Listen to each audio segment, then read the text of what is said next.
얼마 전 어떤 청년이 이런 얘기하는 걸 들었습니다.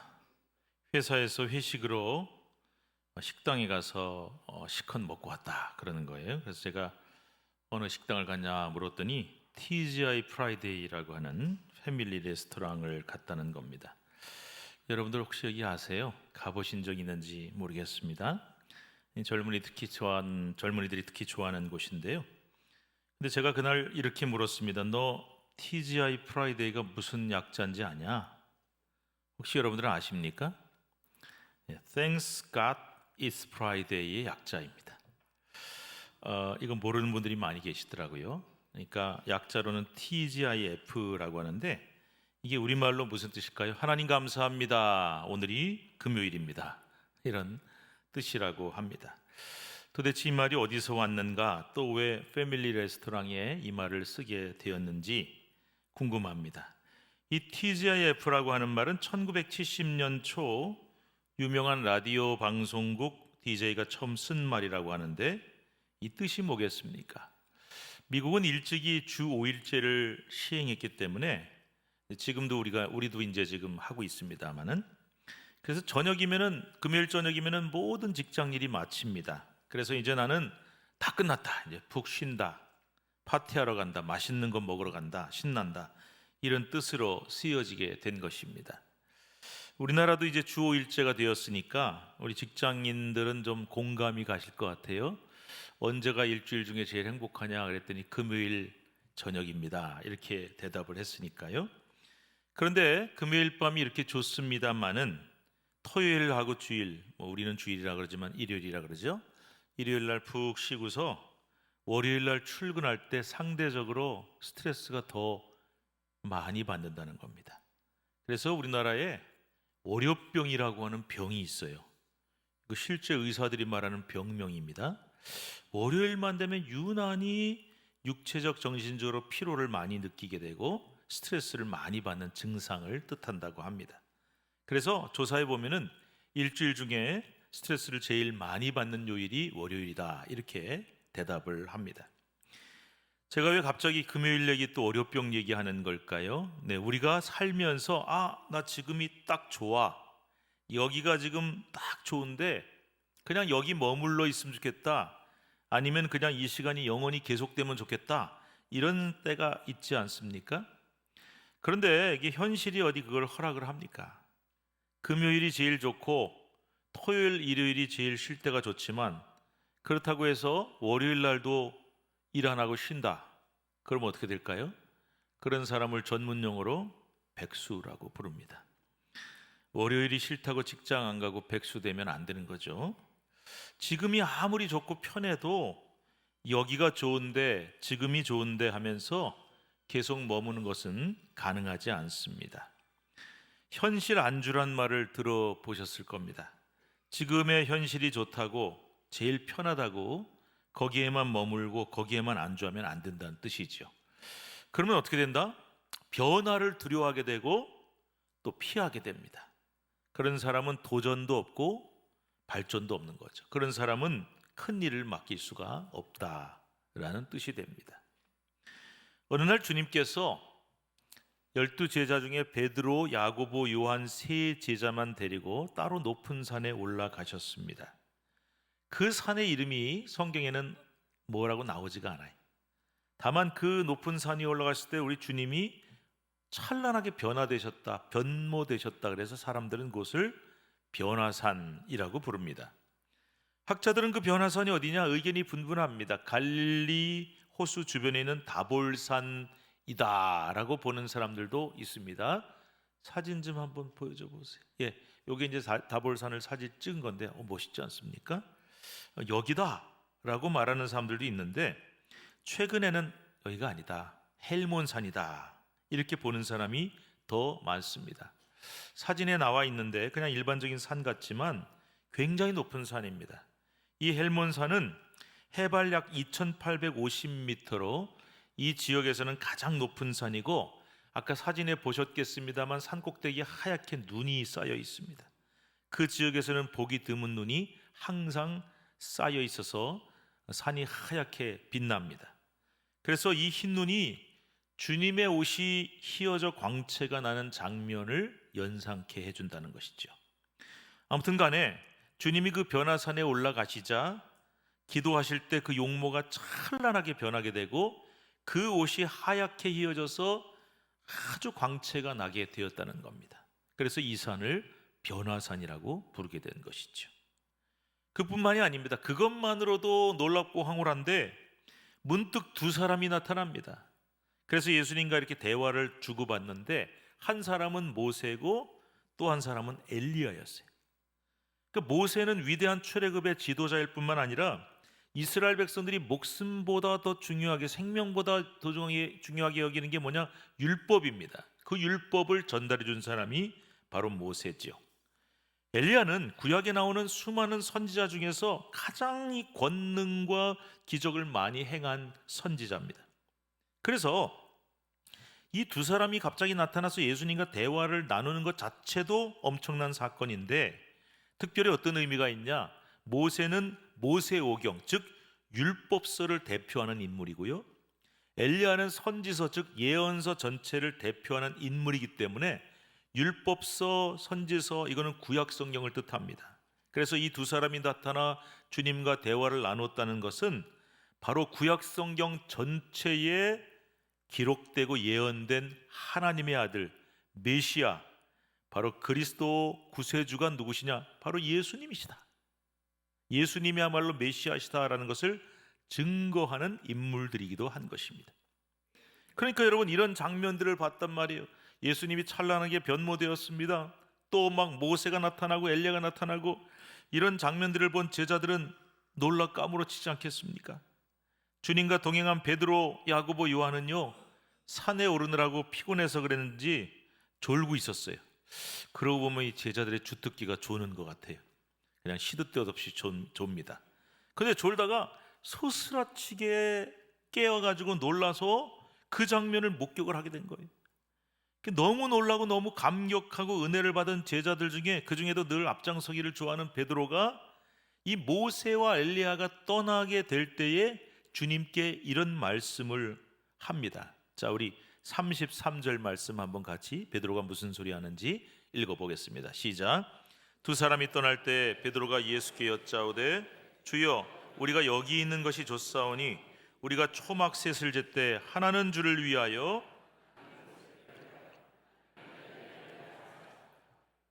자기가 하는 말을 자기도 알지 못하더라. 예. 베드로는요, 자기가 무슨 말 하는지도 모르고 그냥 너무 황홀해서 이 말을 했다는 거예요.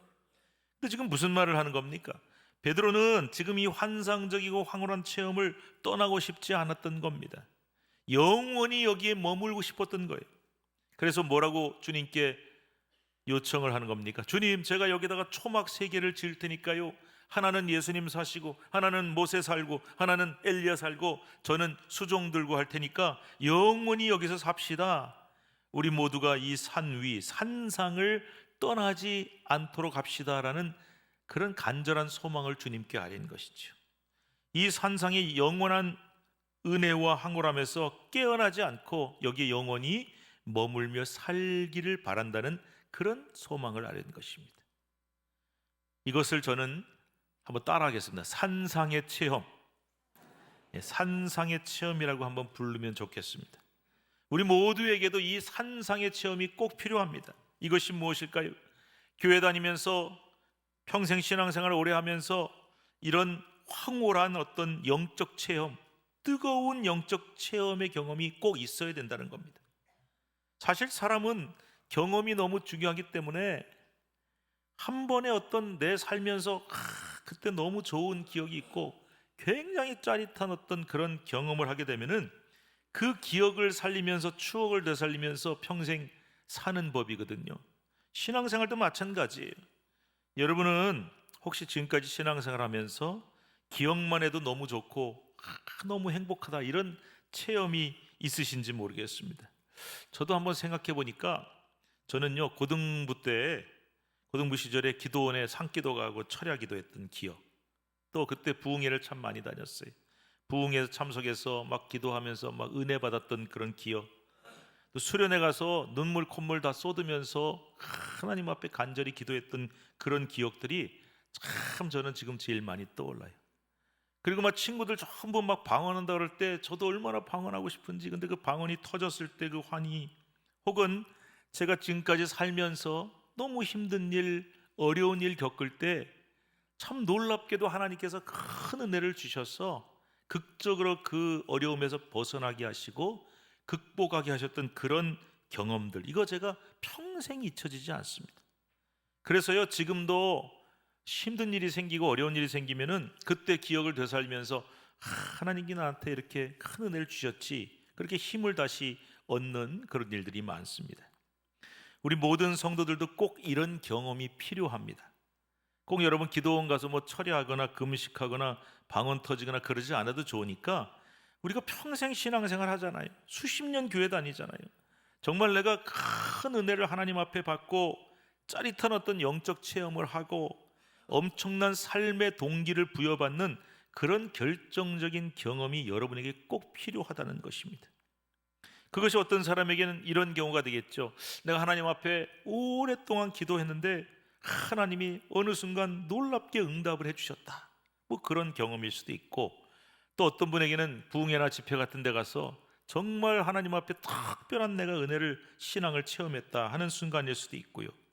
또 내가 병에 걸렸었는데 큰 병을 하나님이 낫게 해주셨다, 아니면 내가 너무너무 어렵고 힘들었는데 하나님이 나를 도와주셔서 극적으로 그 문제를 해결할 수 있도록 해주셨다, 뭐 이런 여러 가지 순간들.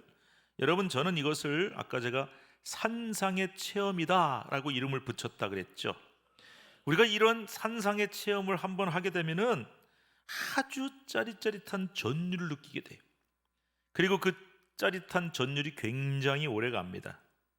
그래서 오랜 세월이 흐른 후에도 그 체험만, 그 경험만 생각하면은 또다시 전율이 느껴지고 힘을 얻게 됩니다. 교회 오래 다니면서 평생 동안 이런 산상의 체험, 이런 어떤 뜨거운 결정적인 영적 체험을 못 해봤다, 한 번도 못 해봤다 그러면 대단히 불행한 분이십니다. 나아가서 우리 모두에게는 이런 어떤 특별하고 뜨거운 체험도 필요하지만은 매일매일 이러한 영적인 능력과 영적 에너지를 공급받을 수 있는 그런 장소와 시간도 여러분께 꼭 필요합니다. 힘들고 지칠 때 내가 하나님 앞에 나아가면 힘을 얻을 수 있는 그런 장소가 어디냐? 하나님 앞에 기도하고 엎드려서 은혜 받는, 힘을 얻는 골방일 수도 있고요. 나는 힘들 때 교회를 찾아가서 늘 하나님 앞에 기도하면 힘을 얻는다, 그것도 좋고요. 아니면 뭐 말씀을 읽고 엎드리는 시간이든 간에 어쨌든 이런 힘을 받고 하나님의 은혜와 능력을 매일매일 공급받는 그런 시간 장소가 없으면요, 무슨 현상이 일어나느냐? 금세 지치고 탈진하게 됩니다. 그래서 열심히 교회 봉사하는데 어느 한순간 갑자기 막 힘이 빠지고 탈진하면서 더 이상 난 못하겠다, 너무 힘들어서 안 되겠다, 그렇게 되는 거예요. 그러면 바로 이유가 뭘까 한번 생각을 해봐야 됩니다. 그럴 때 내가 신앙생활 열심히 하고 교회에서 열심히 봉사했는데 왜 이렇게 힘이 빠지지? 더 은혜를 받고 힘을 얻어야 될 것 같은데 왜 이렇게 탈진하지? 거슬러 올라가 보면은 내가 매일매일 하나님의 은혜를 공급받고 능력을 공급받는 그런 시간과 장소가 없었구나 하는 것을 깨닫게 된다는 것입니다. 특별히 신앙생활 열심히 하시는 분들, 또 우리 찬양대, 교사, 이런 봉사 열심히 하는 분들 꼭 명심해야 됩니다. 내가 하나님의 일을 더 많이 할수록, 더 봉사를 많이 할수록 더 매일매일 하나님의 은혜와 능력을 공급받는 시간과 장소가 꼭 있으셔야 돼요. 그게 없으면 힘 빠지고 탈진하게 된다. 명심하시길 바랍니다. 저는 요즘에 이런 생각을 좀 해봐요. 그럼 나한테 그러면은 그런 어떤 전율을 느낄 만한 짜릿한 순간이 있었나, 그런 영적 체험을 해본 적이 있었는가 생각해 보니 고등학생 시절에 그런 경험이 제일 많았던 것 같습니다. 제가 처음에 교회 나가서 정말 아무것도 모르던 때인데 오히려 그때 정말 뜨거운 경험을 많이 했던 것 같아요. 그런데 교회 수십 년 다녔습니다. 그리고 목사 된 지도 30년이 넘었습니다. 근데 지금 가만히 보니까 저는 요즘에 그런 경험을 잘 못해요. 부끄러운 얘기지만은 요즘은 그렇게 짜릿한 어떤 그런 영적 경험을 잘 못합니다. 왜 그럴까? 부끄러운 얘기를 좀 하겠습니다. 혹시 내가 영적으로 너무 둔감해진 게 아닌가? 아니면 신앙생활 오래 하고 목사된 지 오래되다 보니 어느새 신앙이 습관이 되고 형식이 된 것이 아닌가? 그래서 교회 생활, 신앙 생활이 닳고 닳아서 교회 뭐 가는 거지 뭐. 이 관성의 법칙 아십니까? 그냥 주일 되면 오래 교회 다니다 보니까 내 몸이 아예 그냥 가요. 막. 자동적으로 가요. 정말 사모하는 마음으로, 간절한 마음으로 가는 게 아니라 그냥 시간 되면 자동으로 가는 겁니다. 그래서 교회도 습관으로 가고 예수도 습관으로 믿고 하던 가락으로 믿고 신앙생활을 하고 하는 바람에 나한테 이런 어떤 산상의 체험이 어느새 다 말라버리고 사라져버린 것이 아닐까. 참 부끄럽지만 저도 요즘 그런 생각을 참 많이 하게 됩니다. 여러분, 다시 한번 묻습니다. 여러분에게는 이런 전율을 느끼는, 정말 내 삶의 결정적인 계기가 되는 뜨거운 체험, 특별한 체험, 그런 산상의 체험이 한 번이라도 있으신지요? 그렇다면 최근에도 그런 경험이 있으셨는지요? 10년 전, 20년 전에 그런 일이 있었나가 아니라 최근에도 계속 그런 경험을 하고 사시는지요? 아니면 너무 어느새 메말라서 둔감해져서 뻔한 습관이 되어서 그냥 교회 가고 그냥 예배 참석하고 그냥 예수 믿고 신앙생활하는 그런 나의 부끄러운 모습이 아닌가? 저와 여러분 모두가 꼭 한번 스스로에게 그런 질문을 던져볼 수 있기를 바랍니다. 그런데 말입니다, 이렇게 황홀한 순간 이렇게 짜릿한 전율을 느끼는 그 장소, 그 산상의 체험이 너무 필요하고 중요하다 그랬는데 변화산에서 베드로가 그런 체험을 한 거 아닙니까? 그랬을 때 이 베드로가 어떤 생각을 한 거예요? 야, 나는 이 장소를, 이 체험을 영원히 떠나고 싶지가 않아. 그래서 베드로는 무슨 제안을 주님께 했습니까? 제가요 초막 3개 지을 테니까 예수님, 모세, 엘리야 다 여기 살고 저도 주님과 함께 주님 섬기면서 영원히 여기 살고 싶습니다. 영원히 황홀감을 계속 맛보며 살고 싶습니다. 그렇게 말하는 거예요. 네, 그럴 수 있습니다. 충분히 그럴 수 있습니다. TGIF라 그랬죠. 금요일만 돼도 그렇게 좋은데, 토요일, 일요일만 너무 좋은데 월요일만 되면 왠지 우울하고, 세상에 가서 또 일을 해야 된다 그러면 스트레스 받고 힘 빠지는데, 세상에서도 그러한데 하물며 이런 놀라운 짜릿한 영적 체험을 한 그 시간과 장소를 베드로가 떠나고 싶었겠냔 말입니다. 지금도 그런 분들이 계신지 모르겠는데, 제가 옛날에 이제 기도원을 가보면요, 거기 와 계신 분 중에 그냥 뭐 며칠, 일주일 이렇게 있는 게 아니라 몇 달, 몇 년 이렇게 사시는 분들이 계세요. 아예 거기 살면서 매일 예배드리고 철야하는 분들이 많이 있었습니다. 그래서 제가 궁금해서 물어봤어요. 어떻게 그렇게 되시냐 그랬더니 그 중에 어떤 분은, 그분 말 제가 그대로 옮깁니다. 너무 여기서 은혜 받는 게 좋아서 직장 때려치고 아예 여기서 눌러 산다는 거예요. 또 어떤 여자분이신데, 집사님인지 권사님인지 모르겠는데 너무 여기서 은혜 받는 게 좋아서 남편 자녀들 다 집에다 두고 자기는 여기 와서 살고 있다, 이런 분들도 계셨습니다. 얼마나 거기서 받는 은혜가 크고 짜릿하고 황홀하면 그렇게까지 하겠습니까? 한순간 제가 야, 참 대단하다 하는데 무슨 생각이 드냐면, 과연 내가 은혜 받기 위해서 세상을 떠나고 가정을 떠나서 이렇게 여기 머물며 신앙생활하는 게 맞는 건가? 정말 하나님이 그걸 원하실까? 이런 생각이 드는 거예요. 자, 본문에 보시면은 이런 베드로의 소원, 초막새 짓고 여기서 영원히 살자는 간절한 요청에 대해서 주님이 뭐라고 대답하셨는지가 성경에 안 나옵니다. 뭐 그래, 좋다, 그렇게 하자 이렇게 말씀하셨는지, 아니면 안 된다 그렇게 하셨는지가 나와 있지가 않아요. 그런데 그 답이 37절 말씀에 아주 분명하게 나와 있습니다. 우리 37절 말씀 한번 읽어보겠습니다. 시작. 어떻게 하셨다고요? 이튿날 산에서 내려오셨어요. 그러면 여러분께 묻겠습니다. 예스 노 했는지는 안 나와 있지만 이튿날 산에서 내려오셨으니까 예수님이 베드로 소원 들어주신 거예요? 안 들어주신 거예요? 네? 안 들어주셨죠. 하루만 자고 내려왔으니까. 이유가 왜 그랬을까요? 왜 주님께서는 베드로의 그 간절한 소원을 안 들어주셨을까요? 분명한 이유가 있어요. 그 다음에 본문에 보면 그 이유가 나옵니다. 산 아래 지금 누가 기다리고 있었느냐? 한 아버지가 예수님을 애타게 기다리고 있었습니다. 그 아버지에게는 아들이 있었어요. 귀신이 들려서 경련을 일으키고 거품을 흘리는 간질발작을 하는 아들이 있었습니다. 하나밖에 없는 외아들을 어렸을 때부터 귀신이 사로잡아서 한번 발작이 일어나면은 이 아이를 붙잡아 가지고 불에도 뛰어들게 하고 물에도 뛰어들게 합니다. 불에 뛰어들면 화상을 입고 물에 뛰어들면 죽을 뻔할 거 아닙니까? 그렇게 몹시 상하게 하고 나서야 끝나는 그런 절박한 상황에 놓인 아버지가 있었단 말이에요. 그 아버지는 예수님에 대한 소문을 들었겠죠. 많은 모든 질병을 고치고 모든 귀신을 쫓아낸다는 얘기를 듣고는 그 아픈 아들을 겨우 끌고 산 밑에까지 예수님을 찾으러 왔는데 주님이 안 계시는 거예요. 산 위에 올라가셨다.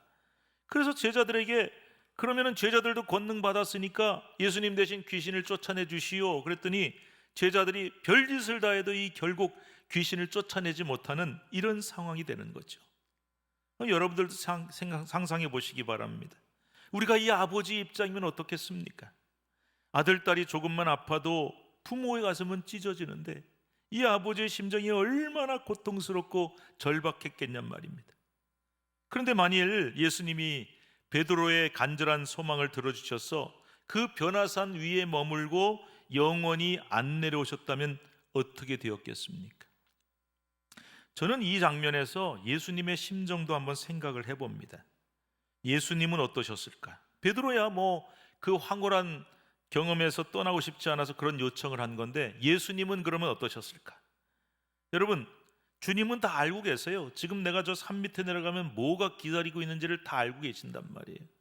저 산 밑에 지금 뭐가 기다리고 있습니까? 아들 병 고쳐달라고 데리고 온 아버지가 있어요. 근데 그걸로 끝납니까? 끊임없이 예수님한테 병 고쳐달라, 귀신 쫓아달라 사람들이 몰려옵니다. 매일매일 잠도 못 주무시고 식사도 못할 만큼 피곤하고 힘든 삶이 저 산 아래에 지금 기다리고 있는 거예요. 그리고 무엇보다 주님은 아셨습니다. 장차 체포되어 고난과 모욕을 당하신 후에 십자가에 달려 결국 비참한 죽음을 당해야 되는 운명이 주님을 기다리고 있다. 주님은 다 아셨단 말이죠. 근데 그걸 알면서도 주님이 산 밑으로 내려가고 싶으셨을까요? 저 같으면 안 내려갑니다. 베드로가 그 말했을 때, 야, 너 참 좋은 얘기다. 좋은 말했다. 나 여기 머물고 싶다. 저 밑에 가면 고생, 십자가의 고생. 그래서 베드로가 정성껏 지어준 초막 세세 모세 엘리야와 살면서 편안한 삶을 누리셨을 거 아닙니까? 편안하고 안전한 삶에 안주하는 거죠. 이거 얼마나 좋습니까? 그런데 주님은 왜 베드로의 간절한 요청을 거절하고 산 아래로 굳이 내려오셨던 것일까요? 본문에는 그 이유가 안 나와요. 그래 좋다도 아니고 아니다 소리도 안 나오고 왜 굳이 내려오셨는지 설명이 안 나와 있어요. 하지만 여러분 성경 읽으실 때 글자가 안 나온다 그래서 모르는 게 아닙니다. 분명히 성경에는 글씨로 안 나와도 내용이 나와 있어요. 답이 나옵니다. 그게 바로 뭐냐? 따라 하십시다. 사명이. 산 아래에서 나를 기다리고 있는 사명 때문에 주님이 내려오신 겁니다. 그 밑에는, 산 밑에는 귀신 들린 아들을 둔 절박한 심정의 아버지가 나를 기다리고 있고 병들고 아프고 삶에 짓눌린 수많은 사람들이 주님을 기다리고 있습니다. 그리고 결국은 내가 걸어가야 할 길, 비록 비참한 고난과 아픔이 길이지만 그 십자가의 길이라는 사명이 주님을 기다리고 있기 때문에 주님은 저 산 위에 산상의 체험, 그 황홀하고 편안한 체험에만 안주하시지 않고 기어이 산 아래로 내려오셔야만 했던 것입니다. 저는 이것을 산하의 사명이다, 이렇게 이름을 한번 붙여봅니다. 자, 오늘 여러분 설교 제목이 뭐라고 되어 있습니까? 산상과 산하. 저는요 설교 준비하면서 설교 제목을 굉장히 중요하게 생각을 합니다. 설교 제목은 짧은 그 한 문장 안에 그날의 설교의 내용을 다 함축하고 있어야 되기 때문에 그래서 제가 설교 제목 정할 때 꽤나 고심을 많이 하는데 오늘 설교 제목을 산상과 산하라고 지은 데는 이유가 있는 것입니다. 그것은 바로 우리 신앙에 크게 두 개의 축이 있다는 거예요. 산상과 산하에 이 두 가지가 함께 있다. 그래서 바로 산상의 체험과 산하의 사명이 우리 신앙의 두 개의 축이고 이 두 가지가 꼭 함께 있어야 되고 조화를 잘 이루어야 하나님이 기뻐하시는 신앙인이 될 수가 있다. 이런 뜻이에요. 자, 우선 아까 말씀드린 대로 여러분 모두에게 꼭 산상의 체험이 있으시기를 축복합니다. 평생 내가 예수 믿고 평생 교회를 다니는데 정말 나한테는 이 변화산 사건이 없어. 네. 정말 내 삶을 결정적으로 변화시키고 큰 하나님의 은혜를 체험하고 그래서 이 변화산 사건처럼 짜릿하고 황홀한 체험, 그래서 생각만 해도 힘이 나고 희망이 생기는 그런 체험이 꼭 여러분께 있어야 되는 것입니다. 그래서 그 체험이 우리에게 계속 힘을 공급해줘요.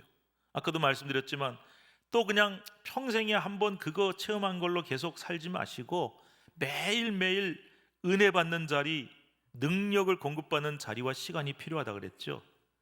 거기서 꼭 하나님의 은혜를 체험하시기를 바랍니다. 그런데 여러분, 우리는 그 황홀한 체험에만 계속 머물러 있을 수가 없는 거예요. 33절에 베드로가 한 말이 있는데 아주 유명한 말이 하나 있습니다. 같이 읽어봅시다. 우리가 여기 있는 것이 좋사오니, 여기가 좋사오니. 그런데 여러분, 여기가 아무리 좋아도 이 체험이 아무리 황홀해도 체험만 하고 은혜만 받고 거기 머물러 있을 수는 없다는 것입니다. 우리가 내 인생을 아주 좌우했던 큰 사건, 큰 경험, 큰 은혜 좋습니다. 그런데 거기에만 머물러 있을 수가 없다는 얘기예요.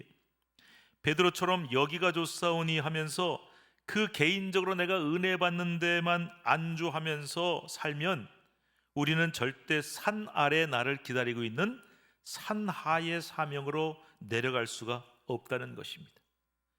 비록 그 사명의 길이 힘들고 피곤하다 할지라도, 비록 그 사명의 길이 십자가의 길과 같은 험난한 길이라 할지라도 모든 안주의 유혹, 편하고 쉽게 살자는 유혹을 뿌리치고 신앙생활 좀 편하게 편안하게 하자 이런 유혹 뿌리치고, 우리 주님은요 얼마든지 편하게 사실 수 있는 유혹이 많았어요. 그다 뿌리치고 십자가의 길로 걸어가지 않으셨습니까? 그 주님처럼 우리도 그 사명의 길로 내려갈 수 있어야 한다는 말씀입니다.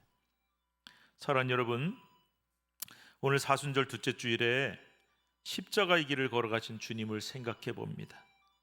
그리고 오늘 말씀처럼 여러분 모두에게 이 두 가지의 조화가 꼭 있게 되기를 바랍니다.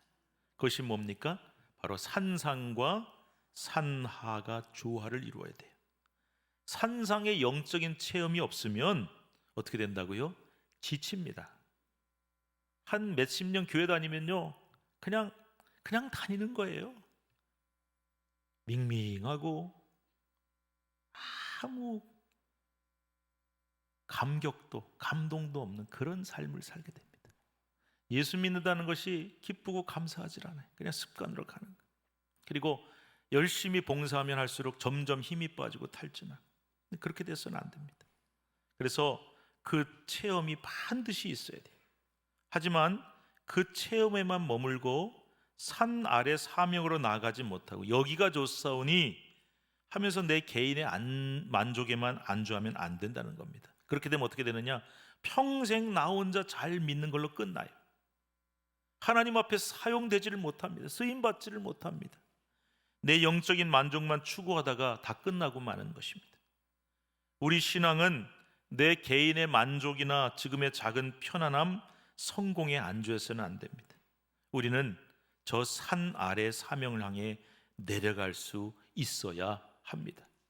우리가 십자가 앞에 나와서 주님 앞에 은혜 받고 능력 받고 감격하고 거기서 머물면 안 되는 거예요. 사명을 향해 나아갈 수 있어야 된다. 지금 내가 누리는 편안함과 쉬운 성공의 길을 포기하고 그 길로 기꺼이 내려갈 수 있어야 한다는 것입니다. 비록 그 길이 멀고 험하다 할지라도 말입니다. 아무쪼록 저와 여러분 모두가 이 사순절에 저 산 아래 저 나를 기다리는 사명의 길로 내려갈 수 있게 되기를 주님의 이름으로 간절히 축원합니다. 기도하겠습니다. 하나님 은혜 감사드립니다. 우리에게는 산상과 산하가 함께 조화를 이루는 건강한 신앙이 있어야 된다고 말씀하셨습니다. 하나님, 평생 신앙생활하고 교회 다니면서도 정말 내 삶을 바꿔 놓을 만한, 통두리째 흔들어 놓을 만한 그러한 뜨거운 체험, 정말 전율을 느낄 만한 경험이 없었다면 불행하다고 하셨는데, 하나님 아버지, 이 뜨거운 산상의 체험이 우리 성도들 모두에게 있게 하시고 그때 받은 은혜, 그리고 매일매일 기도와 말씀의 자리로 나가 받는 그 은혜로 말미암아 힘을 얻고 살아가게 하여 주시옵소서. 하오나 나 혼자 은혜 받고 나 혼자 힘 얻고 끝나는 것이 아니라 주님과 같이 우리에게도 산하의 사명이 기다리고 있다고 하셨습니다. 산 아래로 내려가 비록 힘들고 어려운 삶이지만, 십자가의 길이지만 주님 내게 맡기신 사명으로 나아갈 때 주님은 우리를 기뻐 사용하여 주실 줄로 믿습니다.